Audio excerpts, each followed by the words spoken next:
911. What is your emergency? There's so much blood. The door was wide open, but she's not here. Oh my God. Sir, I need you to calm down. Who isn't there? Sarah. She's just gone. Imagine a place where no one locks their doors at night. A place where the biggest news of the year is usually a high school football game, and the police chief spends more time rescuing stray cats than chasing criminals. Welcome to Black Ridge. Population 2,104. Nestled deep in the shadow of the Appalachian Mountains, Black Ridge was the quintessential American small town. It was a postcard of safety, the kind of community where everyone knew your name, your family, and your business. But that profound familiarity, the very thing that made Black Ridge feel so incredibly safe, is exactly what makes the events of November 14th so utterly terrifying. Because when someone vanishes in a town where everyone is watching, it means the monster isn't a stranger hiding in the woods. The monster is someone you say good morning to at the grocery store. For over 3 decades, the disappearance of 28-year-old Sarah Miller has haunted the quiet streets of Black Ridge. It is a case that has baffled the FBI, destroyed families, and turned neighbors into paranoid suspects.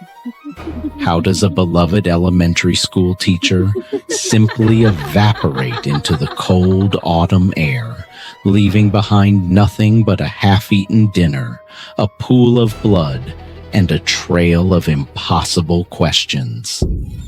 To understand the nightmare, we have to go back to the beginning, before the yellow crime scene tape, before the national media descended, before the town lost its innocence. Sarah Miller was the heart of Black Ridge.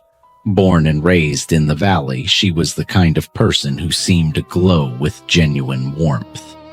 She taught 2nd grade, volunteered at the local animal shelter, and was engaged to Mark Davis, the local deputy sheriff.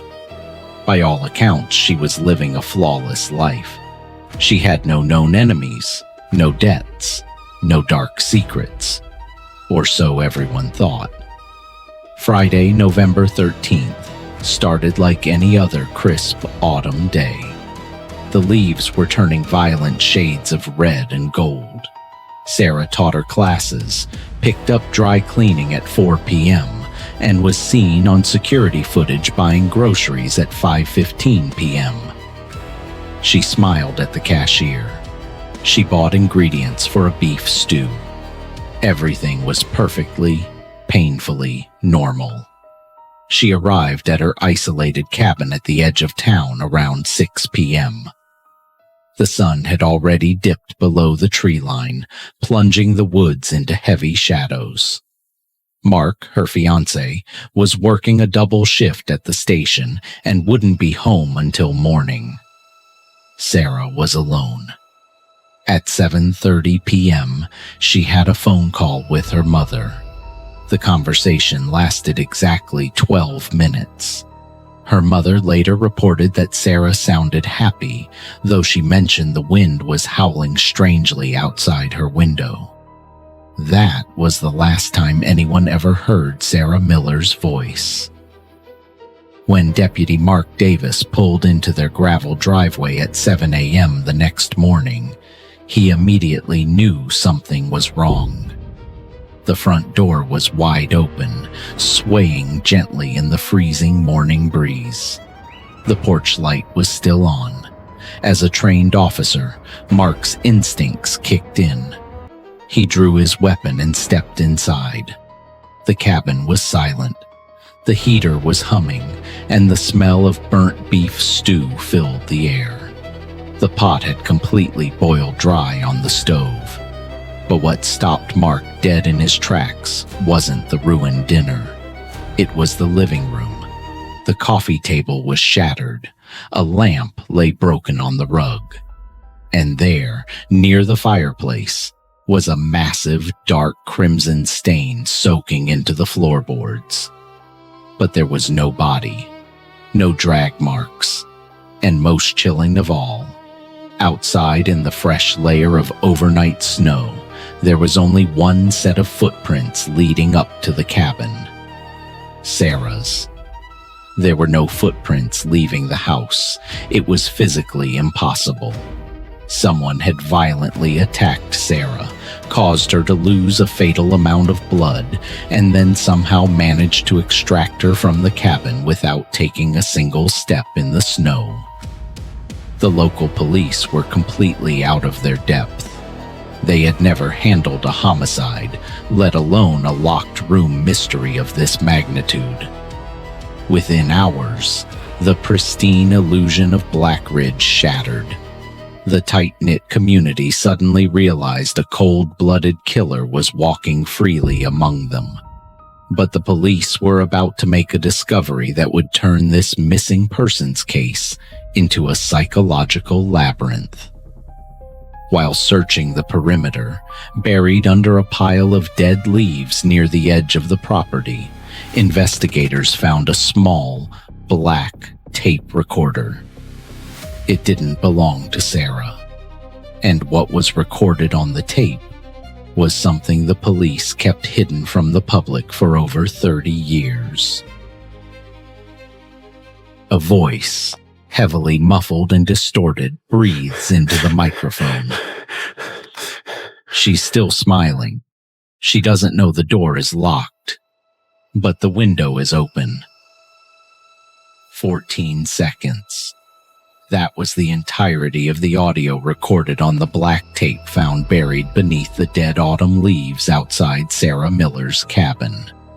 14 seconds that would haunt the Black Ridge Police Department for the next 3 decades. The voice on the tape was unidentifiable. The cadence was slow, deliberate, and chillingly calm. But the most terrifying detail wasn't what was said. It was the background noise. Acoustic experts from the FBI would later analyze those 14 seconds and identify a faint, rhythmic whistling sound in the background. It was the distinct noise of Sarah's tea kettle, the one she had placed on the stove to make her beef stew. This meant the killer didn't just ambush Sarah from the outside. He had been inside the cabin, watching her, recording her, while she cooked her final meal. Pattern interrupt, audio effect, a sudden loud record scratch, followed by complete silence for 2 seconds. The narrator's voice returns, faster and highly analytical. To catch a ghost, you have to trace its footsteps. The police immediately cordoned off the cabin, locked the tape in an evidence safe, and began tearing apart the timeline of November 13th.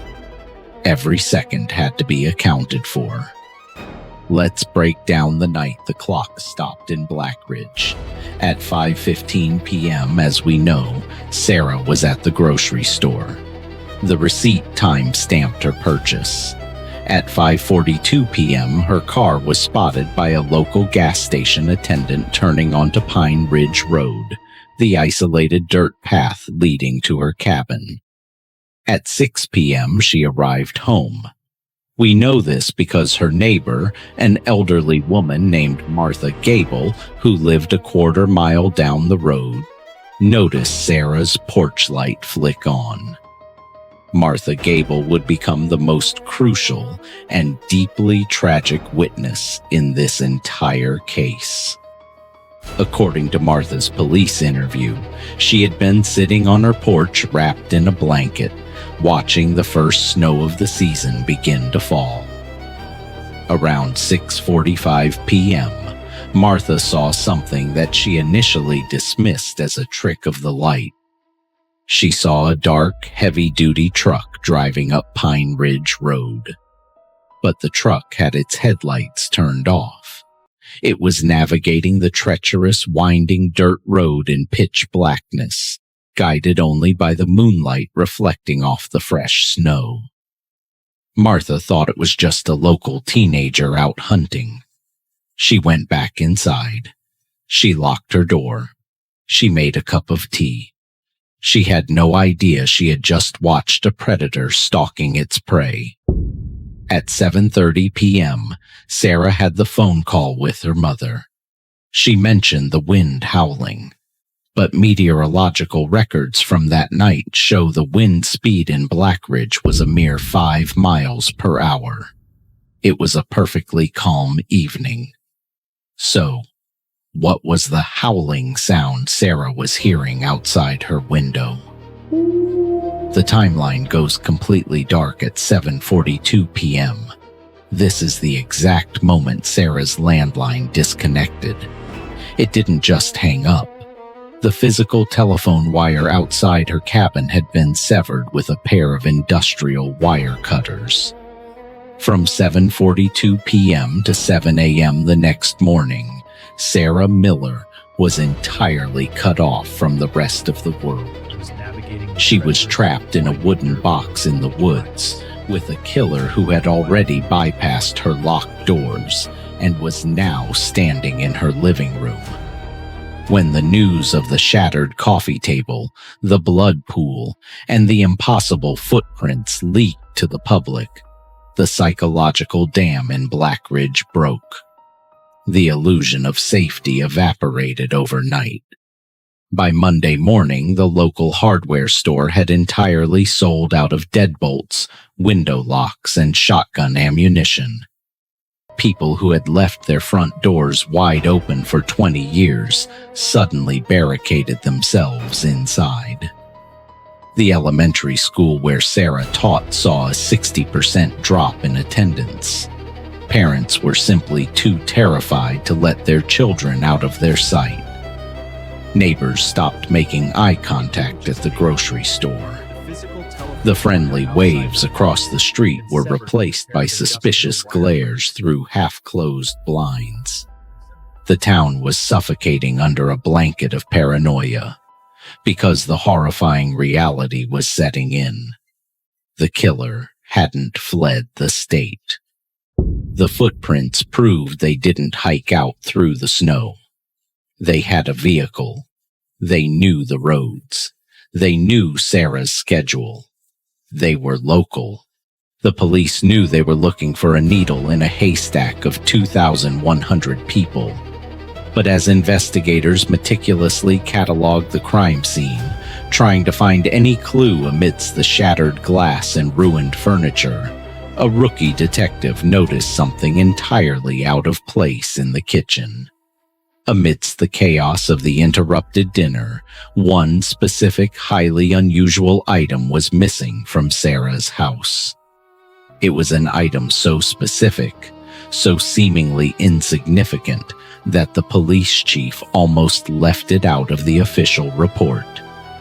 But this single missing item would, 3 years later, connect Sarah's disappearance to a dark secret hidden in the basement of Blackridge's most prominent family. And it pointed the finger directly at the one man who was supposed to be protecting her, Deputy Mark Davis.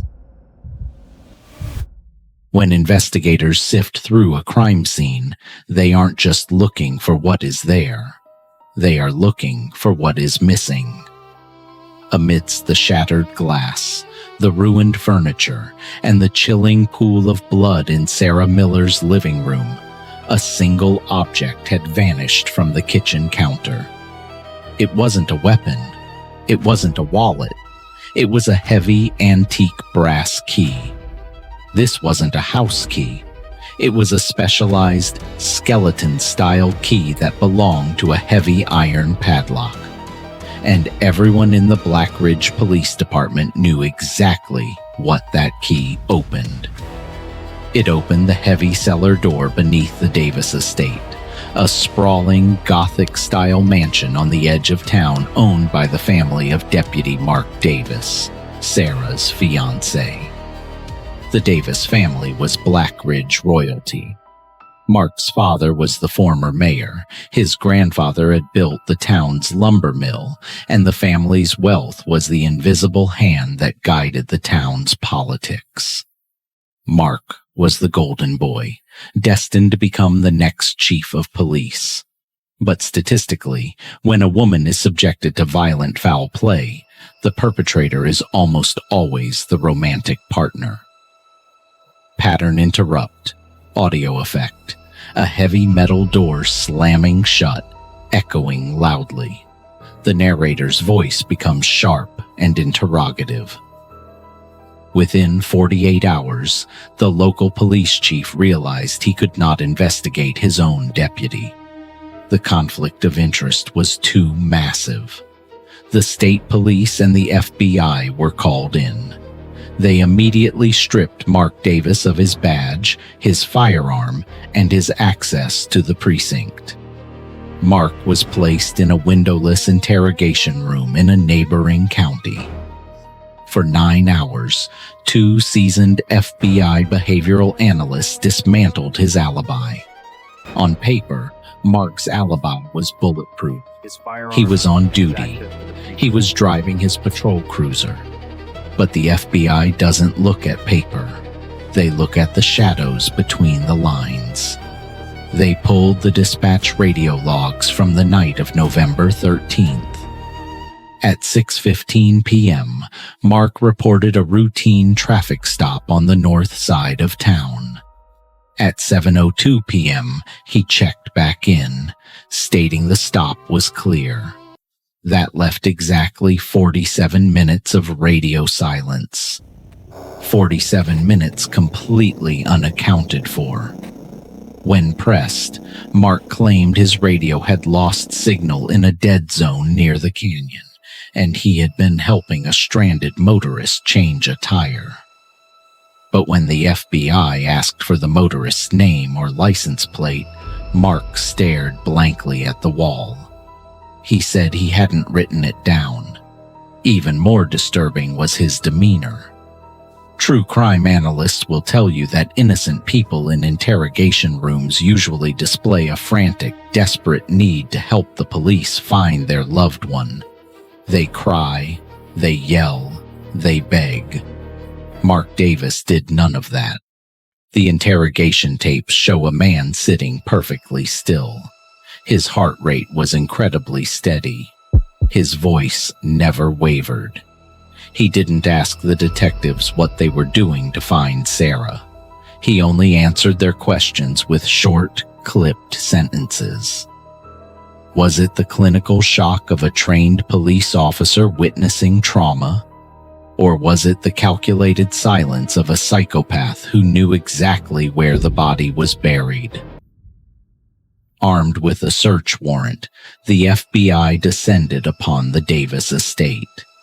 They bypassed the grand halls and went straight for the cellar.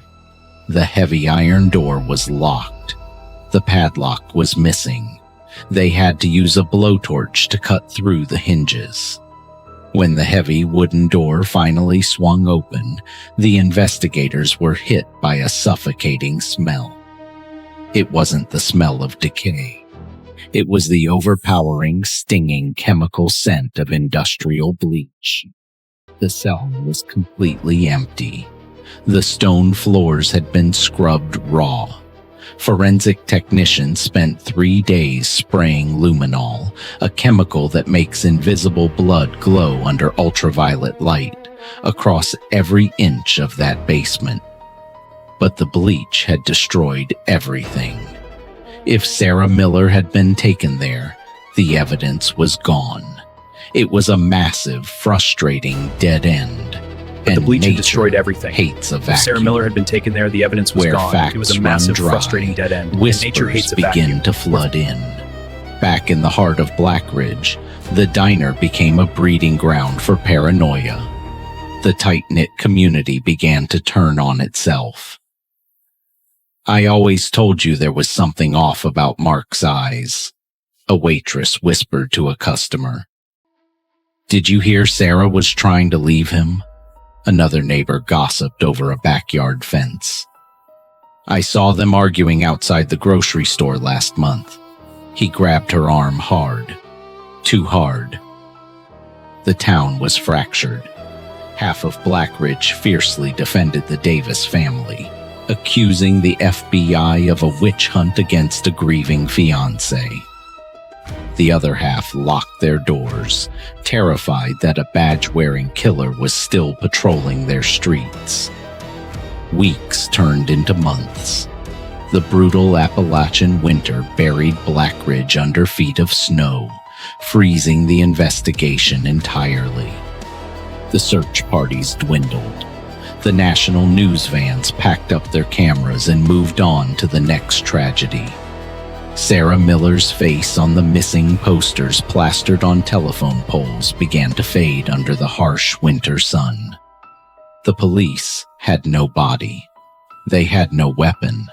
The FBI profilers were at a complete standstill.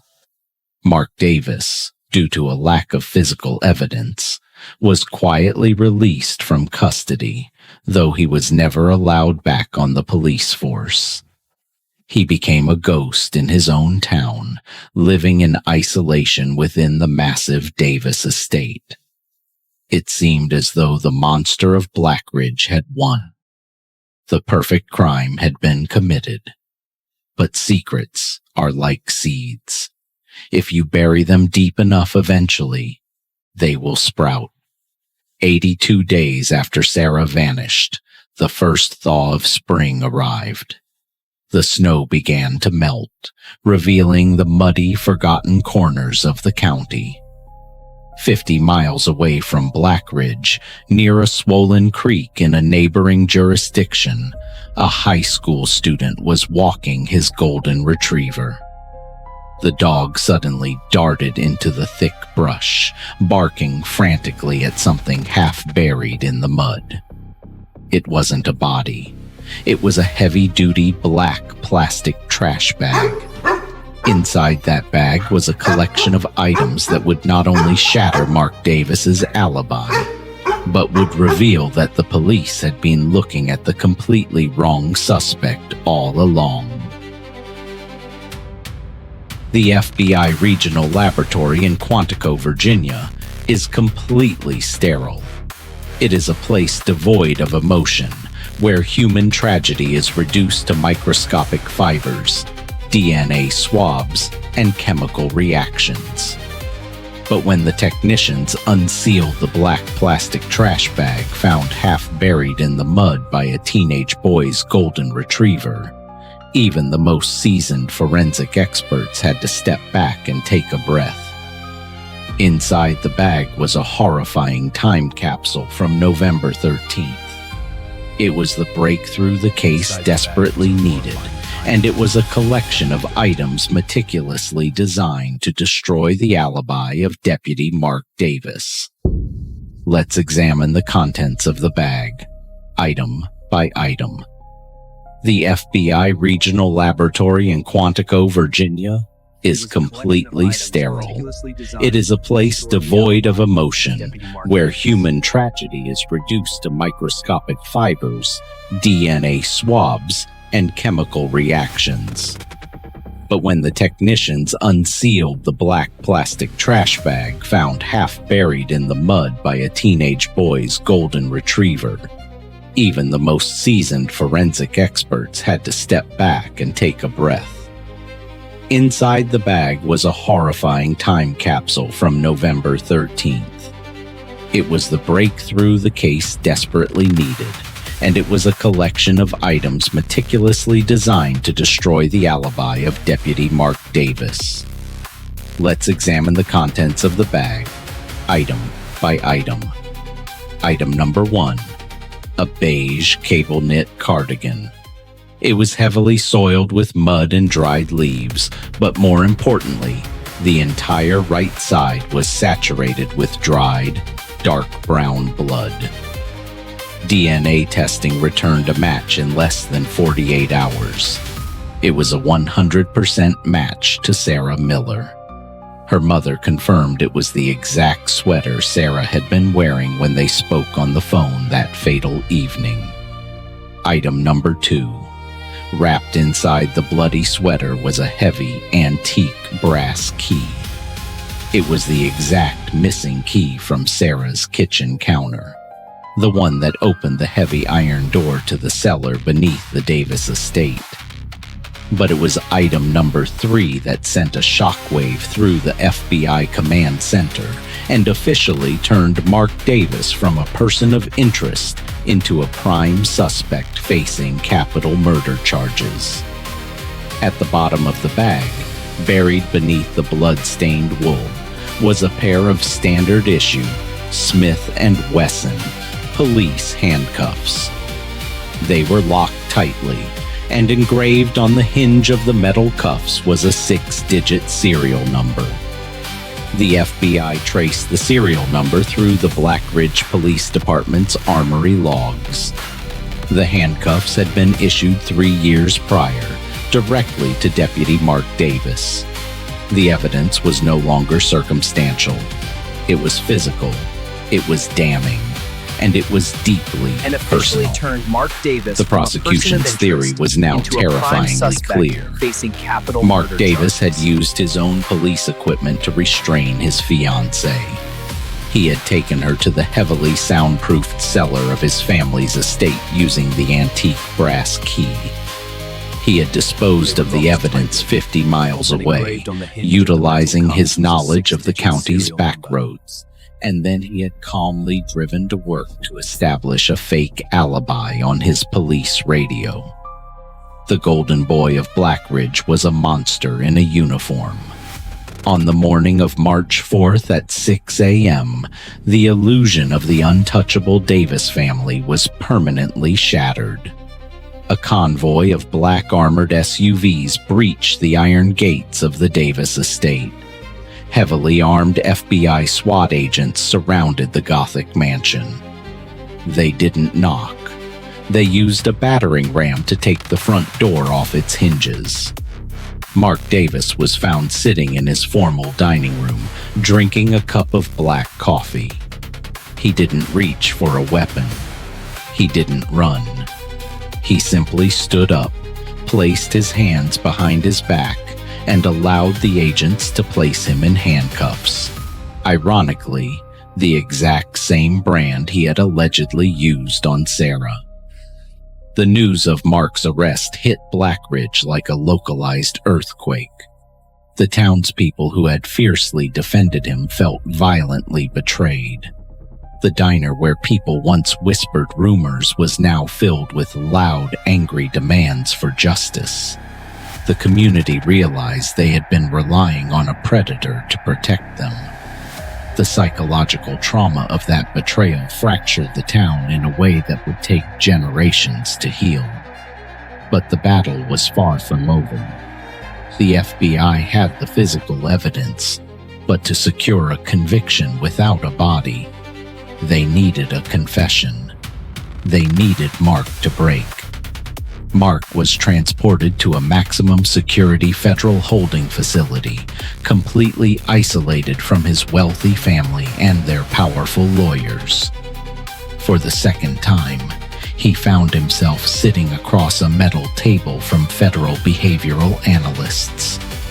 But this time, they weren't asking him about his alibi. They were slamming the evidence down in front of him. They showed him the photos of the bloody sweater. They placed the antique brass key on the table. They showed him the armory log bearing his signature for the handcuffs. "The game is over, Mark," the lead investigator said, leaning in close. "We know what you did. We know how you did it. The only thing you can do now is tell us where Sarah is, so her mother can bury her." For 2 hours, Mark Davis stared at the photographs. His expression was a horrifying mask of absolute blankness. His breathing was slow and measured. The clinical detachment he displayed was a textbook trait of a dark triad personality. Then, finally, he looked up. He didn't look at the investigators. He looked directly into the lens of the interrogation camera mounted in the corner of the room.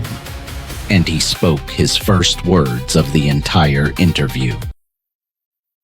"I know how this looks," Mark said, his voice terrifyingly calm, completely devoid of fear or panic.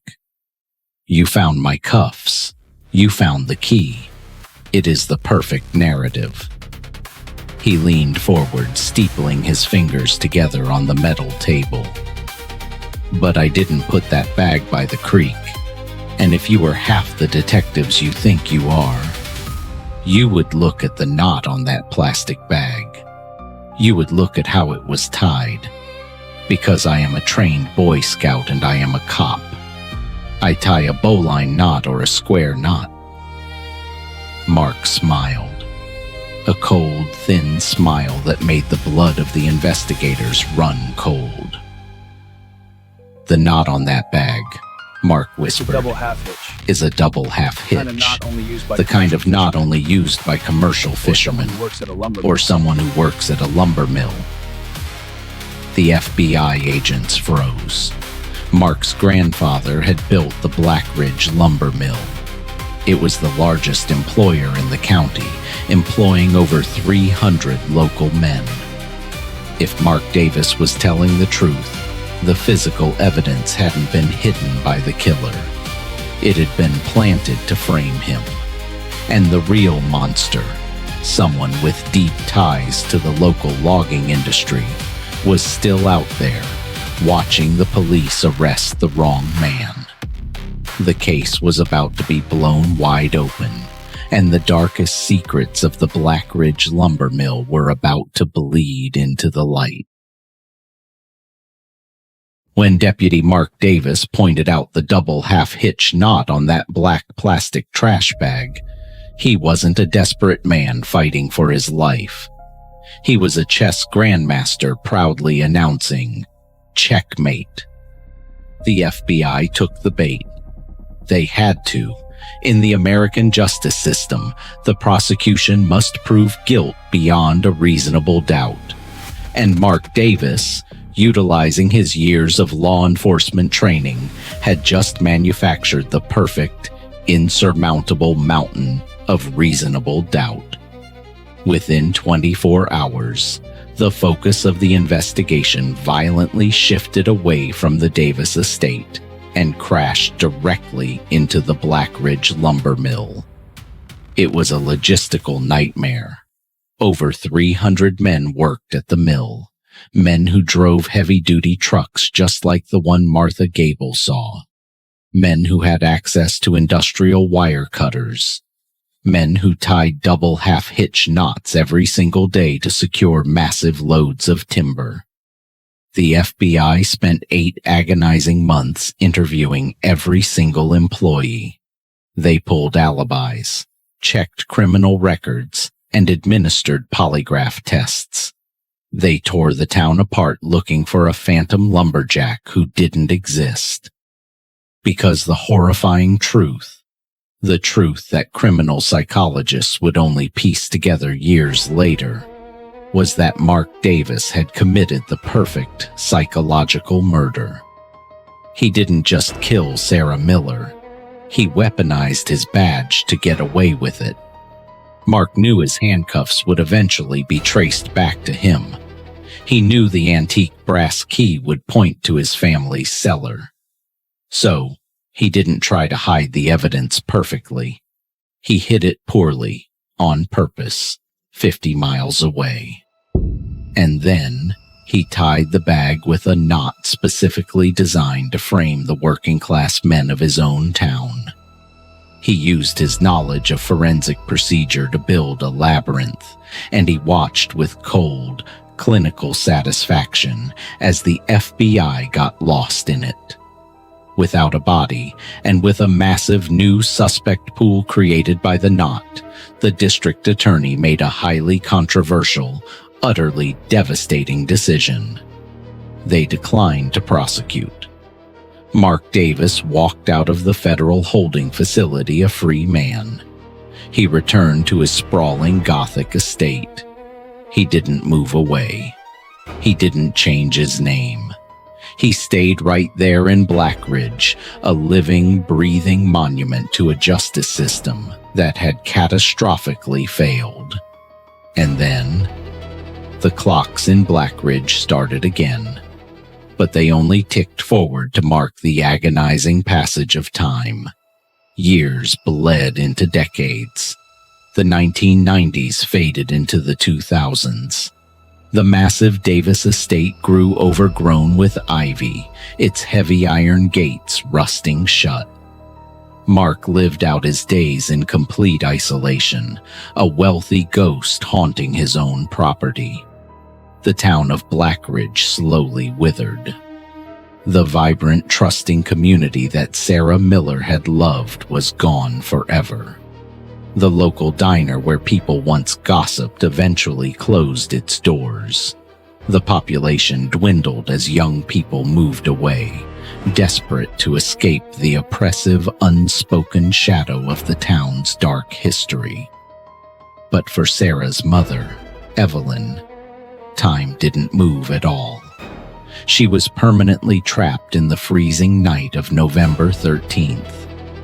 Every single year on the anniversary of her daughter's disappearance, Evelyn would walk down to the edge of the woods near Sarah's abandoned cabin. She would light a single white candle. She never stopped giving interviews to local newspapers, her hair turning gray, her voice growing frail, but her demand for answers remaining unshakable. "I know Mark took my little girl," she told a reporter in 2012, her voice cracking with the weight of 20 years of grief. "He knows it. God knows it. I just want to bring her home before I die." This is the agonizing reality of a cold case. It isn't an explosive Hollywood thriller. It is a slow, quiet, suffocating cancer. It is boxes of evidence gathering dust in a basement. It is detectives retiring, taking their institutional knowledge with them. It is the world moving on while the family remains paralyzed in their worst nightmare. By 2021, 30 years had passed. The case of Sarah Miller was functionally dead. It was a tragic local legend, occasionally brought up in online true crime forums, but officially, there were 0 active leads. Mark Davis was now in his late 60s. Evelyn was in a hospice facility, her time running out. It seemed the monster of Black Ridge would take his secret to the grave. But in the fall of 2022, Mark Davis made his first and only mistake in over 3 decades.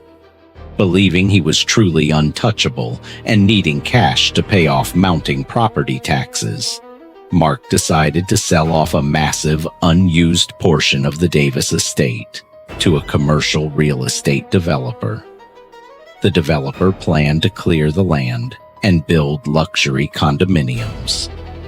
Before construction could begin, state law required a standard environmental and topographical survey of the land. On a rainy Tuesday morning, a team of civilian surveyors arrived at the estate. They weren't looking for bodies. They were looking for old pipes and bedrock. They brought with them a piece of technology that didn't exist in the 1990s. Advanced ground-penetrating radar. As they dragged the radar sled across a patch of overgrown earth behind the old family cellar, the very cellar Mark had scrubbed with industrial bleach 30 years ago, the machine suddenly started emitting a frantic, high-pitched alarm.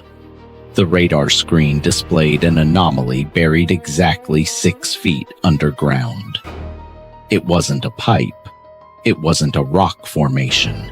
It was a perfectly rectangular shape, the exact dimensions of a large wooden chest. And as the local police, now a completely new generation of officers, arrived with shovels, they were about to unearth a secret that would finally bring the psychological mastermind of Black Ridge to his knees. 6 feet under the overgrown, weed-choked soil behind the Davis estate cellar, the shovels finally struck something hard. It wasn't concrete. It sounded hollow, like heavy, reinforced wood. The new generation of Blackridge police officers, men and women who had only heard of Sarah Miller as a terrifying local ghost story, wiped the sweat from their brows and hauled a massive military-style footlocker out of the dirt. It was wrapped tightly in thick industrial tarps, preserving the wood from the decades of Appalachian rain and snow. Secured to the front of the locker was a heavy iron padlock. When the police chief threw open the lid, expecting to finally find the skeletal remains of Sarah Miller, he found something far more disturbing. There was no body in the chest. Instead, Mark Davis had buried a shrine. Serial killers and psychopathic manipulators often keep trophies. It's a way to relive their crimes, a tangible reminder of their ultimate power and control over another human being. Mark Davis, for all his calculating brilliance, was ultimately a victim of his own monstrous ego. He couldn't bear to part with his victory.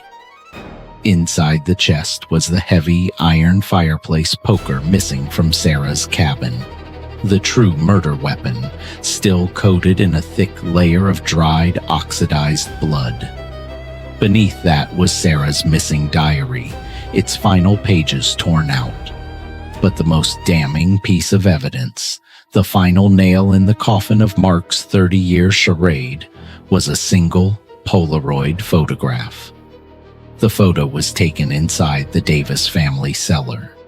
The timestamp on the bottom read, November 13th, 8:45 p.m.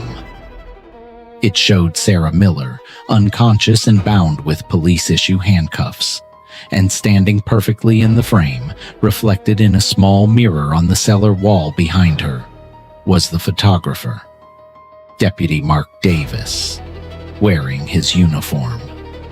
Many people believe in a legal concept called double jeopardy, the rule that you cannot be tried for the same crime twice. Mark Davis certainly believed in it. When the police kicked his front door in for the second time in 30 years, the 68-year-old man didn't even flinch. He sat in his armchair, arrogantly telling the young officers that they were wasting their time. He had already beaten the FBI. But Mark had forgotten one crucial detail about American constitutional law. Double jeopardy only applies if a defendant is formally put on trial and acquitted by a jury. 30 years ago, Mark had manipulated the evidence so perfectly that the district attorney had dropped the charges before a trial ever began. He had never been acquitted. He was legally unprotected.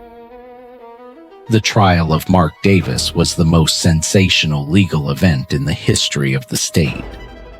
But it wasn't a long trial. The Polaroid photograph, preserved perfectly in the underground chest, was absolute, undeniable proof. Faced with the reality of dying in a federal supermax prison, the clinical, stone-cold facade of Mark Davis finally shattered. He offered the prosecution a deal. He would plead guilty to first-degree murder, giving up his right to an appeal in exchange for avoiding the death penalty. But the prosecutor had one non-negotiable condition. Mark had to tell them exactly where he had hidden Sarah's body. In a quiet, windowless room, a defeated, aging monster finally whispered the truth. He had never taken her 50 miles away. He had never thrown her in a river or buried her in the deep woods. The psychological genius of Mark's plan was built on proximity. On the night of November 13th, after he had cleaned the cellar and planted the fake evidence, Mark drove back to Sarah's isolated cabin. He took her body and buried it directly beneath the floorboards of her own bedroom. He then walked backward in her snow boots to create the impossible single set of footprints, climbed out a window, and drove away. For 30 years, the FBI, the state police, and thousands of amateur sleuths had scoured the entire county. But Sarah Miller had never left home. In November 2023, almost exactly 31 years after she vanished, forensic teams carefully dismantled the floorboards of the rotting abandoned cabin. There, resting in the frozen earth, they finally found her. Sarah Miller was brought home. Her mother, Evelyn, holding on to life in a hospice bed by sheer willpower, was given the news on a Tuesday afternoon. Witnesses say the elderly woman simply closed her eyes, whispered a quiet, "Thank you," and passed away peacefully in her sleep 3 days later. She had finally found her peace. Mark Davis will spend the rest of his natural life in a concrete box, stripped of his wealth, his family name, and his illusion of superiority. He is a ghost locked in a cage. But what about Black Ridge? If you drive through the Appalachian Mountains today and turn down the winding road into town, you won't find the postcard of safety that existed 30 years ago. The lumber mill is mostly automated now. The diner is a boarded-up shell.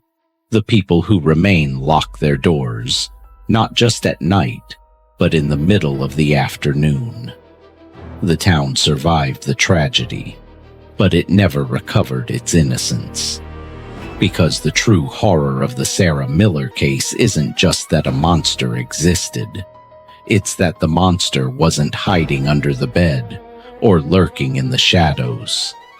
He was wearing a badge. He was smiling at the grocery store.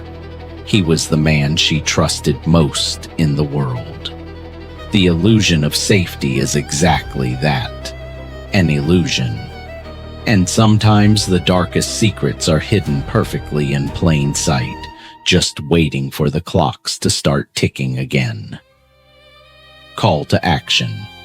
Voiceover tone becomes direct and engaging, speaking to the audience. If you were the lead detective on this case back in the 90s, do you think you would have spotted Mark's psychological trap with the double half-hitch knot? Or would you have fallen for it just like the FBI did? Let me know your theories in the comments below. Do you think he acted alone? Or did someone in his powerful family know his secret all along? If this deep dive into the shadows of Black Ridge kept you awake, hit that subscribe button and lock your doors, because there are always more secrets waiting to be unearthed.